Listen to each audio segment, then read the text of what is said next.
속보, 이강인 축구계 뒤집어졌다.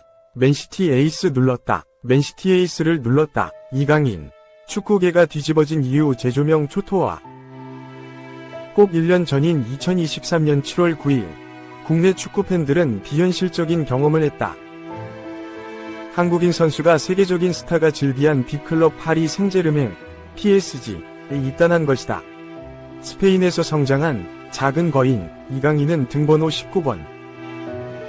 영문명 리 KANG인, 계약기간인 2028년, 이 적힌 유니폼을 들고 활짝 웃으며 찍은 사진을 공개한 후 새로운 도전을 시작했다.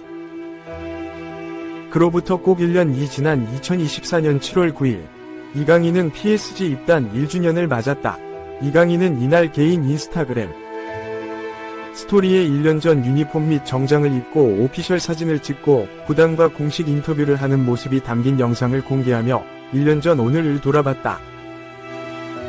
이강인은 PSG 입단 1주년 즈음 EA 스포츠 FC 온라인 유튜브에 출연해 축구선수가 된 계기, 발렌시아 유스 시절, 국가대표팀 발탁, PSG 입단 과정 등에 대해 솔직하고 담백한 이야기를 전했다. 제2의 고향과 다름없는 마요르카에 2200만 유로라는 거액의 이적료를 선물하고 PSG로 이적한 이강인은 PSG를 선택하는데 고민할 필요가 없었다고 말했다. 그는 파리, PSG는 파리다. 모든 축구 선수들이 알겠지만 전 세계에서 최고로 잘하는 선수들이 가는 구단이 PSG다. 내가 입단하기 1년 전에 네이마르, 리오넬 메시, 음바페가 뛰었다. 누구라도 PSG 제안이 오면 거절하기 힘들 것이라고 말했다. 이어 다른 리그 상위권 팀에서 축구를 잘해서 가는 구단이 PSG다. 한데 나는 하위권 싸움을 하는 팀 마요르카에서 파리로 갔다 고 뿌듯해하며 PSG 입단이 나를 강하게 만들어주고 발전하게 해줄 거라는 걸 너무 잘 알았다. 그런 훌륭한 선수와 훈련하고 경기를 뛰고 생활을 하면 정말 배울 점이 많을 거라고 생각했다 고 했다. 대표팀 경기를 직관하는 팬들이 대표팀 선수를 보면서 느낀 신기한 감정을 PSG 입단 이후에 느꼈다고 고백했다. 이강인은 루이스 엘리케 감독이 이끄는 PSG에서 컵 포함 36경기에 출전해 5골 5도움을 기록했다. 유럽 챔피언스 리그를 원없이 누볐고 리그앙, 쿠프 드 프랑스, 트로피 대 샹피옹 등 도메스틱 트래블을 달성하며 성공적인 시즌을 보냈다. 처음부터 꽃길을 걸었던 건 아니다. 이강인은 당연히 주전 경쟁이 힘들었다 고 토로했다. 이선 모든 포지션에서 뛸 수 있는 이강인은 포르투갈 붙박이 주전으로 급성장한 비티냐, 2006년생 유스 초특급 워렌 자이르 에메리, 스페인 국가대표 파비안 루이스, 프랑스 국가대표 오스만 덴벨레 등과 선의의 경쟁을 펼쳤다. 이강인은 기대를 뛰어넘는 빠른 적응력을 보였다. 이 점에 대해선 월드클래스, 네이마르, 아릴랄과 킬리안 음바페, 레알 마드리드에게 고마움을 표했다. 이강인은 둘은 나를 되게 좋아해주고 다른 선수들보다 더 잘 챙겨줬다. 고맙다. 좋은 선수들과 같이 뛰는 것은 정말 특별하다 고 했다. 네이마르를 멋진 어른, 음바페를 축구를 정말 잘하는 3살 형이라고 표했다. 네이마르에겐 축구 선수, 삶에 대한 조언을 듣고 음바페에겐 슈팅 기술을 전수받았다고 덧붙였다. 네이마르가 이적하기 전 집에 초대를 받아 마르키뉴스, 케일러 나바스 등과 넷이 밥을 먹었다. 그 자리에서 자기 경험, 자기가 생각하는 삶, 축구선수로 중요한 것에 대해 이야기를 해줬다. 많은 걸 배웠다. 저렇게 멋진 사람이 되도록 노력해야겠다고 생각했다. 음바페는 지난 시즌을 마치고 레알로 이적했다. 이강인은 음바페가 이적해 아쉽지만 레알에 가서 정말 잘할 거다. 실력 있는 선수는 어딜 가든 다 잘한다. 며 다음 시즌 챔피언스리그 결승에서 음바페와 맞대결을 하고 싶다는 바람을 나타냈다. 이강인은 이 인터뷰에서 어떻게 축구선수의 길을 걷게 됐는지에 관한 질문에 축구선수가 될 운명이었다. 스포츠를 좋아하는 아버지가 내가 태어나기 전부터 아들을 축구선수로 키우고 싶어 했다고 말했다. 2.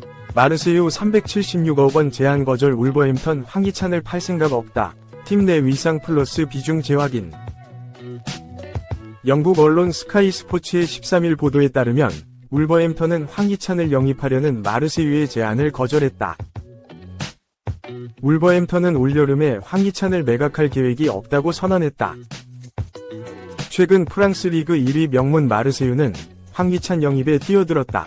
구단 규모를 고려할 때 매우 큰 금액인 2,100만 파운드, 약 367억 원, 위 이적료를 제안할 만큼 적극적이었다. 황희찬을 영입해 핵심 공격수로 활용하는 동시에 파리 생제르맹, PSG, 위 이강인처럼 마케팅 효과까지 누리려는 계산이었다.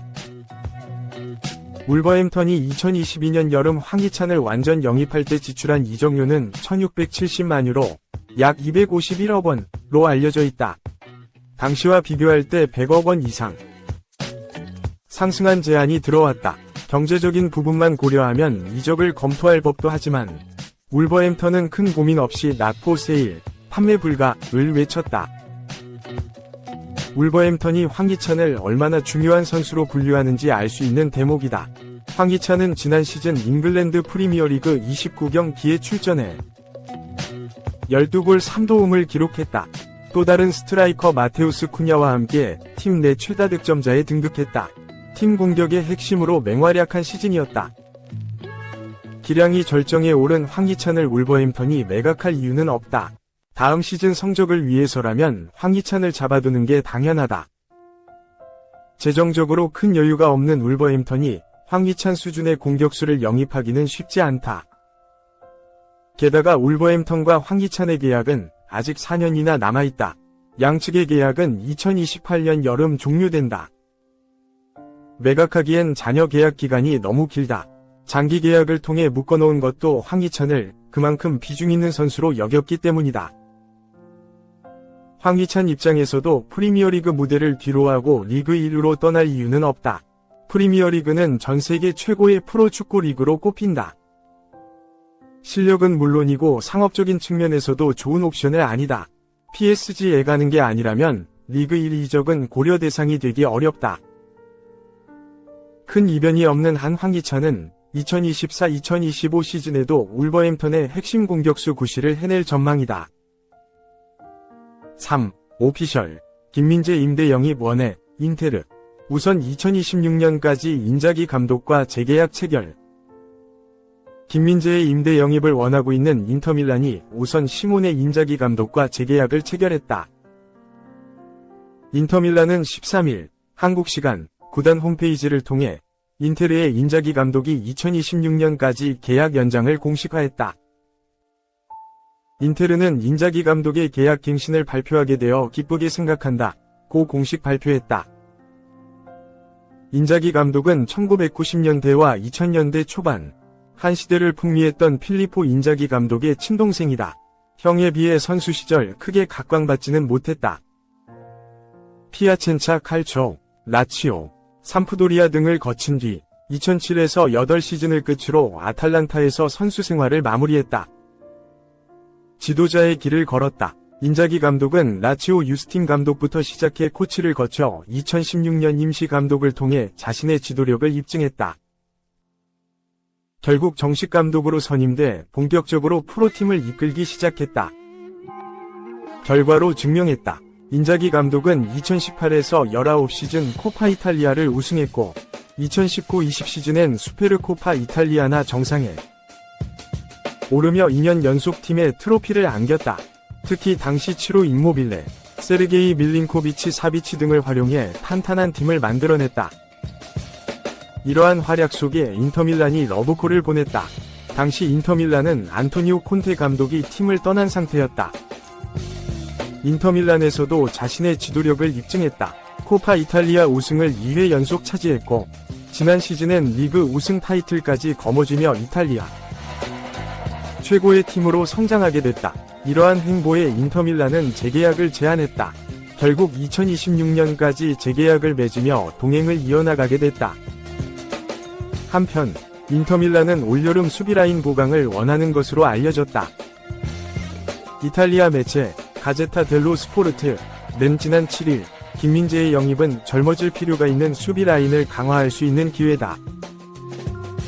바이에른 뮌헨은 5천만 유로, 약 745억 원로 김민재를 영입했지만 분데스리가에서 확신을 갖지 못했고 임대로 떠날 수도 있다고 보도했다. 이어 김민재는 나폴리에서 뛰어난 우승을 이끈 건축가 중 한 명이다. 그 마법 같은 시즌이 끝난 후 뮌헨이 데려갔다. 모든 것이 순조롭게 진행된 것은 아니었다. 우선 뮌헨 데뷔 시즌 기대에 미치지 못했다. 김민재는 너무 많은 불확실성을 보여줬다고 평가했다. 더 프레이가 사우디 구단들의 러브콜을 받고 있는 상황이다. 풋볼 이탈리아는 더 프레이를 판매한다면 인터밀란은 영입을 고려할 수밖에 없다. 그는 사우디의 알 이티하드에 관심을 받고 있다고 전했다.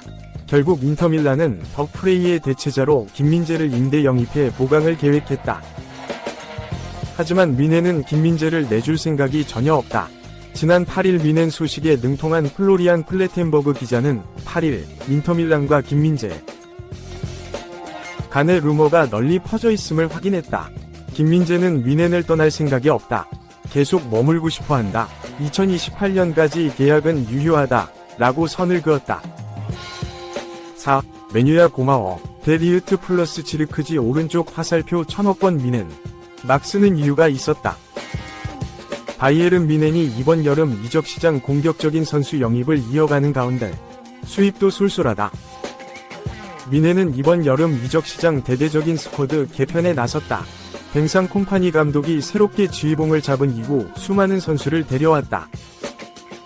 슈투트가르트에서 일본 국가대표 센터백 이토 히로키를 영입했고 플럼에서 주앙 팔리냐, 크리스탈 팰리스에서 마이클 올리세를 영입했다.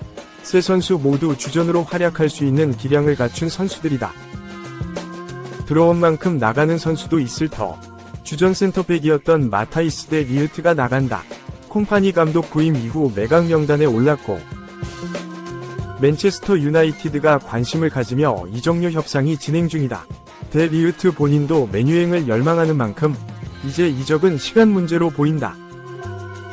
구체적인 이적료도 공개됐다. 유럽 이적 시장에 능통한 파브리시오 로마노 기자에 따르면 뮌헨은 데 리흐트의 이적료로 5천만 유로, 750억을 요구했다. 라파엘 바란이 떠났고 제러드 브랜스웨이트 영입 이적료 협상이 지연되고 있는 만큼 맨유도 센터백 영입이 급하다.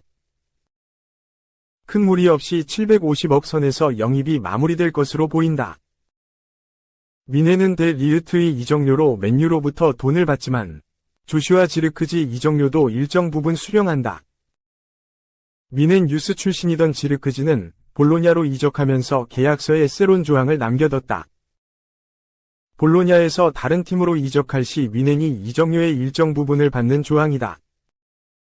로마노 기자에 의하면 맨유는 지르크지 영입에도 근접했다. 이적료는 4,250만 유로, 640억. 선수가 맨유 이적을 원하고 맨유도 지르크지를 원했다. 지르크지의 에이전트가 자신의 SNS에 맨유 유니폼 사진을 게시하는 등 곧 공식 발표가 있을 예정이다. 이중 새로운 조항으로 인해 뮌헨이 받는 이적료는 2천만 유로, 300억로 알려졌다. 지르크지와 데 리흐트 두 선수로만 1,000억을 넘게 벌어들인 뮌헨이다. 올리세, 5,300만 유로, 800억, 팔리냐, 5,100만 유로, 760억 등 두 선수 영입에만 1,000억을 넘게 지불했다. 그래도 벌어들이는 부분이 있었다.